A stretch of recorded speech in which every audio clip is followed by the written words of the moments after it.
Imagine you've spent years studying American English.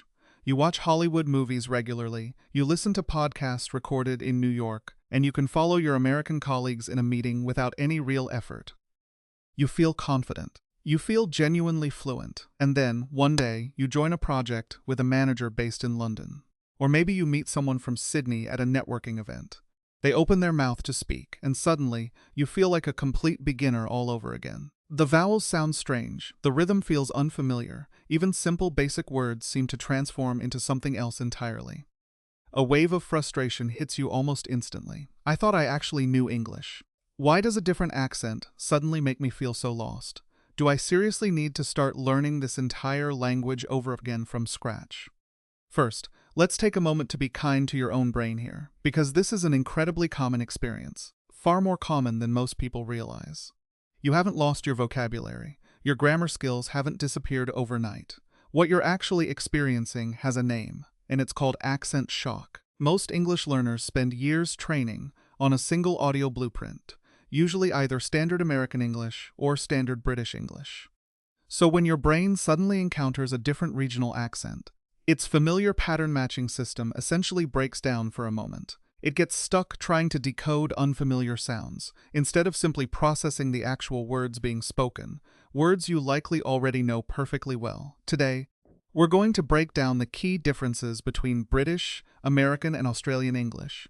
Walk through a simple exposure strategy designed to train your brain's flexibility and point you towards specific listening resources that can help you genuinely conquer any accent you come across. Let's start with the hidden rules that quietly divide these major English accents from one another.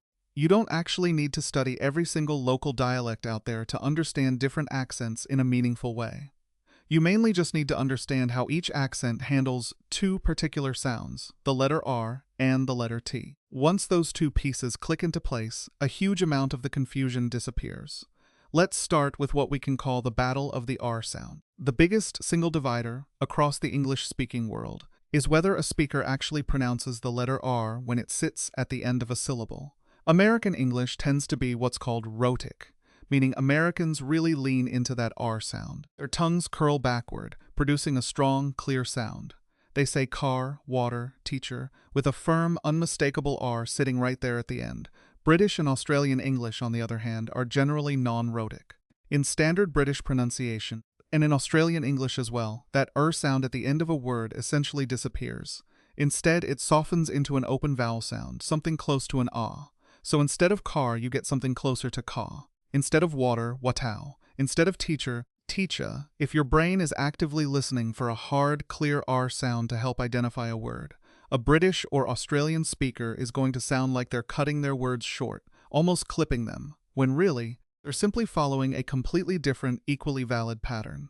Next, let's look at how the letter T transforms across these accents, because this one shifts the entire rhythm of speech. American English tends to use what's called a flap T, something we've actually touched on before. Americans often turn a T sitting in the middle of a word into a quick, soft D sound. Water becomes something closer to waiter. Better becomes better. British English, depending on formality, uses either a sharp, crisp T or something called a glottal stop. In more formal British speech, the T stays crisp and clear, better, fully pronounced. But in casual modern British speech, especially among younger speakers, that T often gets swallowed entirely, deep in the back of the throat, turning better into something closer to bayer, and water into wa-er.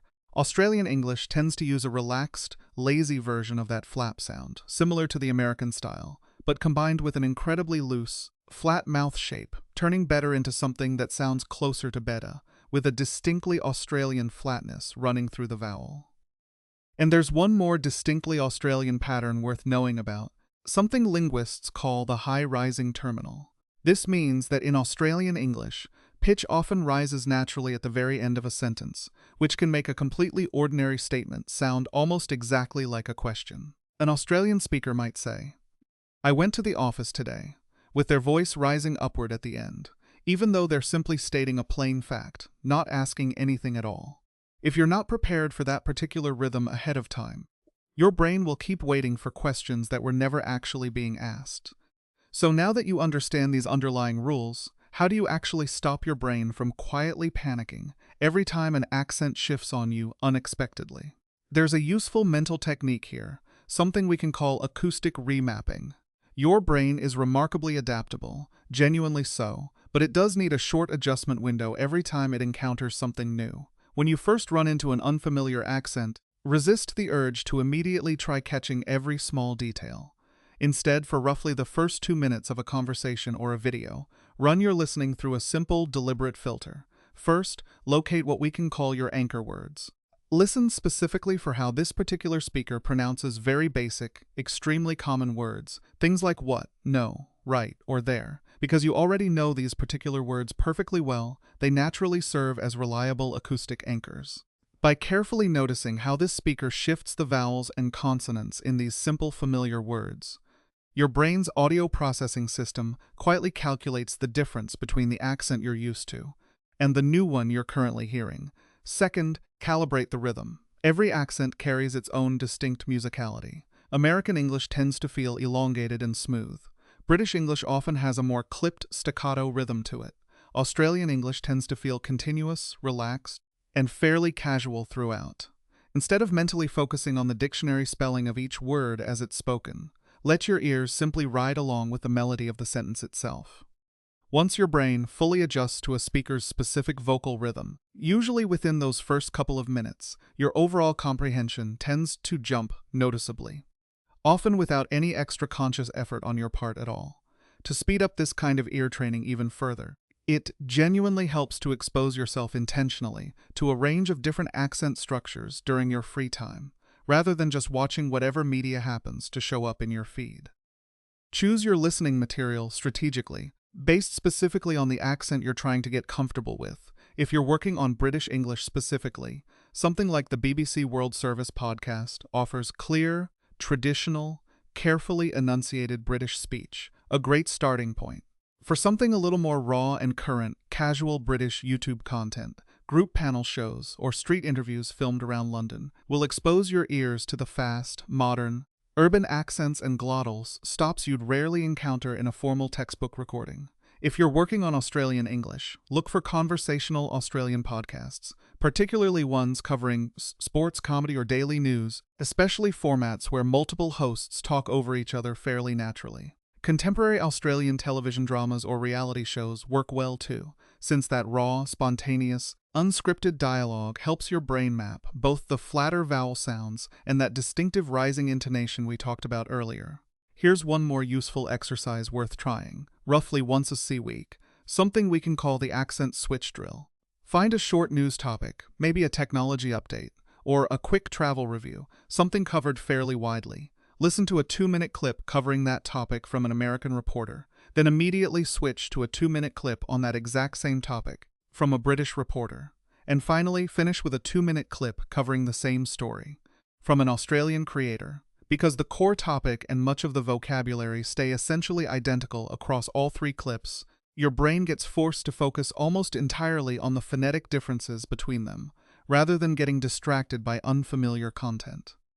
This rapid contrast, switching quickly between accents on the same subject, gradually breaks your brain's rigid reliance on any single accent and trains your mind to become genuinely flexible, ready for whatever version of English shows up next. English was never really owned by a single country to begin with, not anymore. It's become a genuinely global bridge, used every single day by millions of people, carrying completely different vocal heritages, rhythms, and cultural backgrounds. Feeling confused the first time you encounter a new accent isn't a sign that your English skills are weak. It's simply a sign that your ears need a bit of quick calibration, nothing more. By understanding these basic phonetic patterns, remapping your listening expectations, and deliberately diversifying the content you consume, you can turn almost any accent from a confusing wall into a smooth, natural conversation. So here's your action step for today. Go find a short clip on YouTube from a creator whose accent has historically confused you the most. Listen to just 1 full minute of their speech, with your eyes closed if possible, and focus entirely on how they handle the letters R and T as they speak. Train your ears for the global stage, step outside your usual comfort zone, and take back your listening confidence, one accent at a time. Thank you for watching, and I'll see you in the next one.